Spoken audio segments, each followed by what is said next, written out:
यह जीवन इतना बड़ा नहीं है जितना बड़ा आप इसे सोचते हैं, पर क्योंकि आपको लगता है कि आपका जीवन बहुत लंबा है, इसलिए आप अपनी ऊर्जा को बेवजह की चीज़ों पर बर्बाद कर देते हैं, जैसे ईर्ष्या, घृणा और लालच।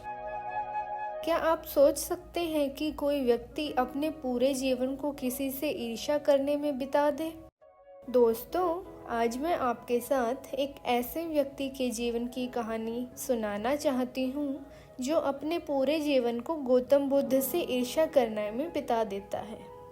वह व्यक्ति बुद्ध का भिक्षु भी बना और रिश्ते में वह बुद्ध का चचेरा भाई भी था और उसने बुद्ध के साथ ज़्यादा समय भी बिताया था, लेकिन फिर भी उसका जीवन रूपांतरित नहीं हुआ। जानते हो क्यों?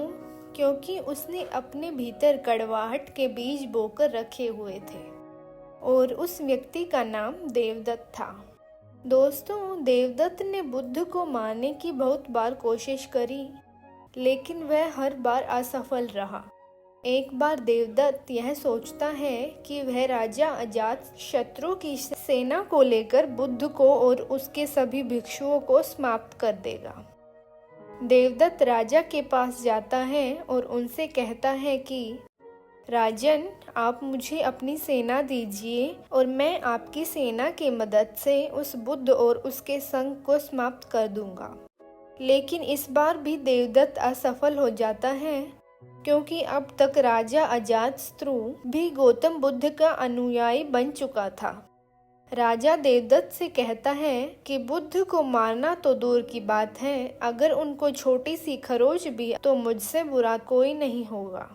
मैं चाहूँ तो अभी तुम्हें मृत्युदंड दे सकता हूँ, लेकिन जाओ, मैं तुम्हें छोड़ता हूँ, क्योंकि अब मैं बुद्ध का अनुयायी हूँ, इसलिए बेवजह की हिंसा मुझे शोभा नहीं देती। बुद्ध को अगर किसी ने एक बार खुले दिल से सुन लिया तो वह कभी भी बुद्ध से ईर्ष्या नहीं कर सकता। उस समय तो देवदत्त वहाँ से चला जाता है, लेकिन वह तय करता है कि वह अकेला ही बुद्ध की हत्या करेगा। उसके कुछ दिन बाद बुद्ध अकेले ही भिक्षाटन के लिए एक पहाड़ी के रास्ते में जा रहे थे। देवदत्त उस मार्ग में पहले से छिपा हुआ बैठा था। उसका उद्देश्य था कि मौका मिलते ही वो बुद्ध पर हमला कर देगा। जब बुद्ध देवदत्त के पास जाते हैं तो देवदत्त एक वृक्ष के पीछे छिप जाता है, क्योंकि इतनी हिम्मत बुद्ध के शत्रुओं में भी नहीं थी कि वे बुद्ध पर सामने से वार कर सके। इसलिए देवदत्त भी पीछे से वार करता है। वो बुद्ध के ऊपर पीछे से खंजर फेंककर मारता है, लेकिन उसका निशाना चूक जाता है। इतने में ही देवदत्त को सामने से कुछ लोग बुद्ध की तरफ आते हुए दिखते हैं, जिसके कारण वो पेड़ के पीछे ही छिपा हुआ रहता है। वे लोग बुद्ध के पास आकर बुद्ध को प्रणाम करते हैं और बुद्ध के साथ ही गांव की तरफ जाने लगते हैं। बुद्ध के जाने के बाद देवदत्त यह सोचता है कि शायद बुद्ध की मृत्यु खंजर से नहीं लिखी हुई, इसलिए देवदत्त बुद्ध को मारने के लिए कोई और योजना बनाने लगता है। उसके बाद देवदत्त एक छोटी सी पहाड़ी पर चढ़कर बैठ जाता है। उस पहाड़ी पर छोटे छोटे बहुत सारे गोल पत्थर थे, जिन्हें आसानी से नीचे धकेला जा सकता था। उन पत्थरों का आकार कुछ ऐसा था कि अगर किसी के सर पर गिर जाए तो उसकी मृत्यु निश्चित थी। उस पहाड़ी के नीचे से आने जाने का रास्ता था और देवदत्त यह जानता था कि बुद्ध भिक्षाटन के बाद उसी रास्ते से वापस लौट आएंगे। इसलिए देवदत्त वहीं पर छिपकर बुद्ध के आने की प्रतीक्षा करने लगता है। कुछ समय प्रतीक्षा करने के बाद देवदत्त यह देखता है कि बुद्ध उस पहाड़ी के नीचे से जा रहे हैं। बुद्ध को देखते ही देवदत्त पहाड़ी से नीचे पत्थर फेंकने के लिए तैयार हो जाता है। जैसे ही बुद्ध उस पहाड़ी से गुजर रहे होते हैं, देवदत्त ऊपर से पत्थर धकेलना शुरू कर देता है।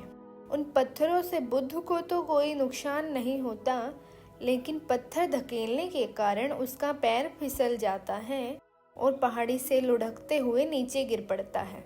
उस पहाड़ी से नीचे गिरने के कारण वो बुरी तरह से जख्मी हो जाता है। बुद्ध यह जानते हुए भी कि देवदत्त उनके प्राण लेना चाहता था, फिर भी वे उसे जख्मी हालत में अपने भिक्षुओं के पास ले जाते हैं और उसका उपचार करना शुरू कर देते हैं। और यह देवदत्त का अंतिम समय था, यानी कि देवदत्त ने अपना पूरा जीवन बुद्ध से ईर्ष्या करने में बिता दिया था। देवदत्त अब होश में था और अपनी अंतिम सांसें गिन रहा था। उसकी आंखों के सामने से उसका पूरा जीवन गुजर रहा था, लेकिन इस बार उसकी आंखों में पश्चाताप के आंसू थे और उसे अपनी गलती का एहसास हो रहा था। उसे अब यह बात समझ में आ रही थी कि जिसके वह प्राण लेना चाहता था वही उसके प्राण बचाने के प्रयास में लगा हुआ है। देवदत्त के आंखों से अब बहुत आंसू निकल रहे थे और वो अब बुद्ध की तरफ देख रहा था। बुद्ध उसके शरीर पर लेप लगा रहे थे। देवदत्त रोते हुए और लड़खड़ाती हुई आवाज में बुद्ध से कहता है, मैं आपसे क्षमा मांगने के भी लायक नहीं हूँ और मैंने आपको बहुत क्षति पहुँचाई हुई है।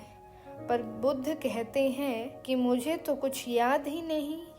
भगवान बुद्ध के ये शब्द सुनते ही देवदत्त की आंखों से आंसुओं की धारा बहने लगती है और वो दोहराता है, बुद्धम शरणम गच्छामि, धम्मम शरणम गच्छामि, संगम शरणम गच्छामि। दोस्तों, भगवान बुद्ध कहते हैं कि बुद्ध, संघ और धर्म हर मनुष्य के अंतर में है और स्वयं को जगाने की क्षमता बुद्ध है।